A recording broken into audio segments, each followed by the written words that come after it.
ጋጁ ኬኩን ጠረጴዛ ላይ ያስቀመጠላቸው። ከዛ ጃክ ኬኩን መቁረስ ጀመረ። ሌሎቹም መብላት ጀመሩ።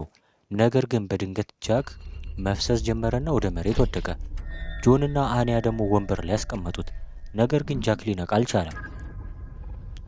የካፌው ማናጀርም ጃክን ከጓደኞቹ ጋር በመጫን ወደ ሆስፒታል መሄድ ጀመሩ። ወደ ሆስፒታል ለመሄድም 3 መንገድ አለ። አንደኛው መንገድ ወደ ቼታክ ድልድይ የሚወስድ ሲሆን ከሆስፒታሉ ጋርም 4 ኪሎ ሜትር ይራራቃል። ሁለተኛው ደግሞ ኤምኤልቢ ሮድ ይባላል። እሱም ደግሞ ምንም አይነት ትራፊክ የለም። ሶስተኛው ደግሞ ፓንት ኮሎኒ ይባላል። እሱም አጭር መንገድ ነው፣ ነገር ግን ባለ 1 መንገድ ነው።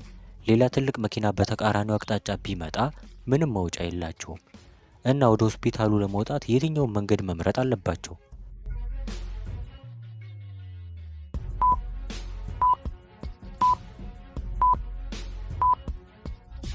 በፍጹም ተአምር ሶስተኛውን መንገድ መምረጥ አይችሉም፣ ምክንያቱም አደጋ አለው። ምናልባት ከፊት ሌላ ትልቅ መኪና ቢመጣ ምንም አይነት መውጫ አያገኙም።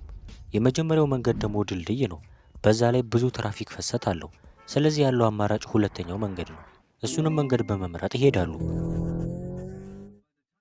ነገር ግን ሆስፒታል ሲደርሱ ጃክ ሞቶ ነበረ።